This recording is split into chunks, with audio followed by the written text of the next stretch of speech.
बात सुनिएगा, थोड़ा ध्यान से सुनिएगा आप लोग। 1992-93 में पंचायतों में 33% रिजर्वेशन लेकर के कौन आता है? हाँ, कौन लेकर के आता है? उनका मानना है कांग्रेस की सरकार थी और मानना था कि आगे चल के जनप्रतिनिधि करने लायक बने महिलाएं।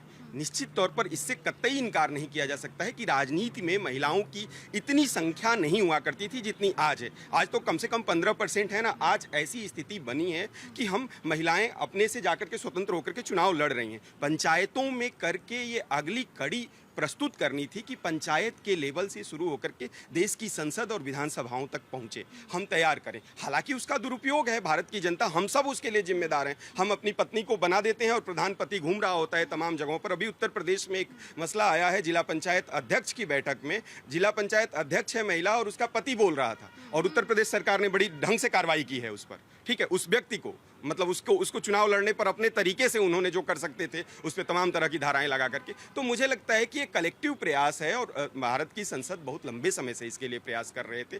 ठीक बात है कि कहीं कोई सीमा रह गई। सीट की आप बात कर रही थी, इनसे प्रश्न आपने किया था, उसका जवाब मैं दे देता हूं कि 50% सीटें क्यों बढ़ाई जाती। कोई भी रिजर्वेशन लाते हैं तो हम कोशिश करते हैं कि उससे एग्जिस्टिंग सीटों पर असर ना पड़े। पिछले दिनों 27% आरक्षण आया, जैसे विश्वविद्यालयों में छात्रों के लिए आया, तो 54% सीटें हमने विश्वविद्यालय में छात्रों के लिए बढ़ाई। उससे ये हुआ कि जो सामान्य वर्ग से या तमाम पहले से जो छात्र थे उनकी सीटों पर असर न पड़े, अतिरिक्त सीटों को क्रिएट करके आरक्षण दिया जाए। यही प्रयास है परिसीमन को ध्यान में रख करके कि इसलिए इस आरक्षण को लाने का प्रयास था कि आने वाले समय में जो अभी मौजूदा सांसद हैं, अधिकतर पुरुष ही होंगे, तो उनकी सीटों पर असर न पड़े, तो सीटों को बढ़ा करके 33%। सीटों की बढ़ोतरी को लेकर हमने देखा कि दक्षिण के राज्यों की नाराजगी थी, तो आप इसे कितना जायज समझती है, क्या लगता है इसे लेकर? नहीं, वो नाराज़गी ठीक नहीं है। देखिए, सीटों की बढ़ोतरी तो होनी चाहिए क्योंकि मतलब जो जनसंख्या 80 करोड़ की थी वो आज 140 करोड़ की जनसंख्या हो गई है। तो हमारा प्रतिनिधित्व करने के लिए भी मतलब हमें ज़्यादा मतलब राजनेताओं की ज़रूरत होगी।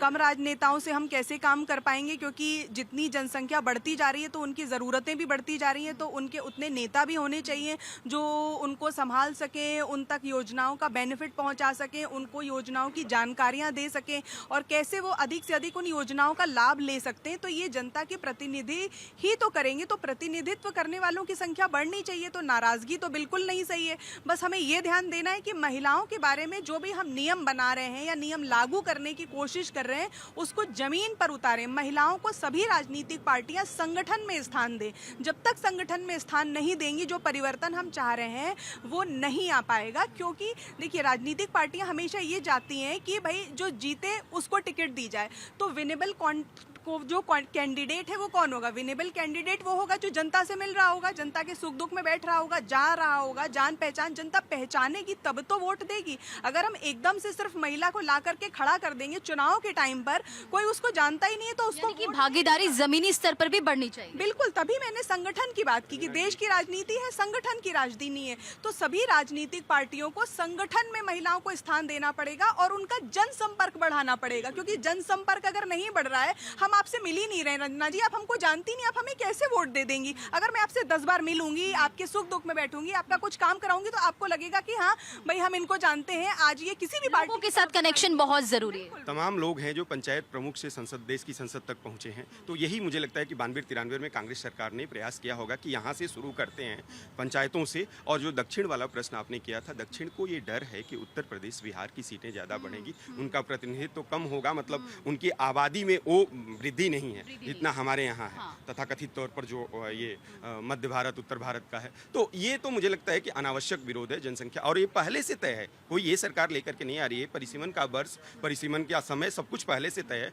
और परिसीमन बहुत जरूरी चीज़ है और दुनिया भर में हो रहा है। दुनिया भर की संसदों में संख्या बढ़ाई जा रही है। सर जल्दी से, इसमें एक सबसे बड़ा खतरा ये होगा जो 273 सीटें महिलाओं की होंगी, इसमें निश्चित तौर पे सांसदों के रिश्तेदार, परिवार, कुछ सांसद 70-75 के हो गए तो उनकी बीबी आ जाएगी, बच्ची।